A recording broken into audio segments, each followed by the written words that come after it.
Это после дождей, да? Да.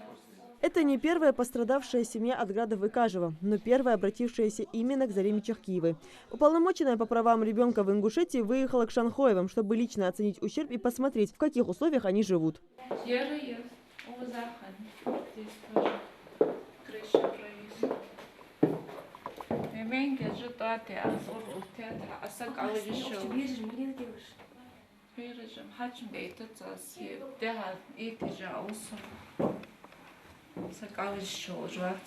В этот небольшой дом Шанхоевы переехали недавно. Все заработанные средства семья вкладывала в строительство первого семейного очага. Помимо родителей в доме 6 детей и бабушка. После града пострадала большая часть нового дома. Вся семья размещается пока в одной комнате. Андулиновая крыша оказалась бессильна против ливней такой силы.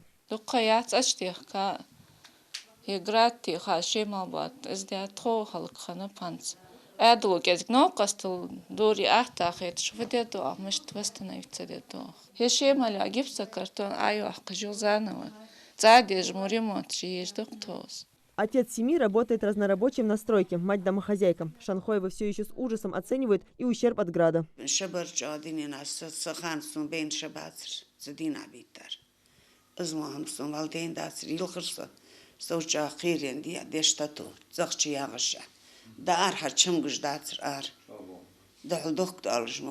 Чтобы не откладывать решение проблемы в долгий ящик, Зарема Чахкиева обратилась к представителям местной администрации, где определили, какая именно помощь будет оказана многодетной семье.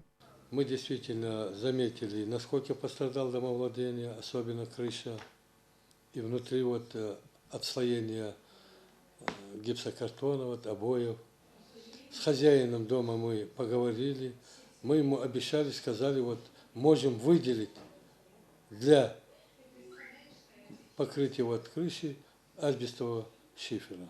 Свою миссию уполномоченная по правам ребенка после продуктивного разговора с местными властями не считает завершенной. Зарема Чахкиева планирует привлечь для помощи семье дополнительные силы.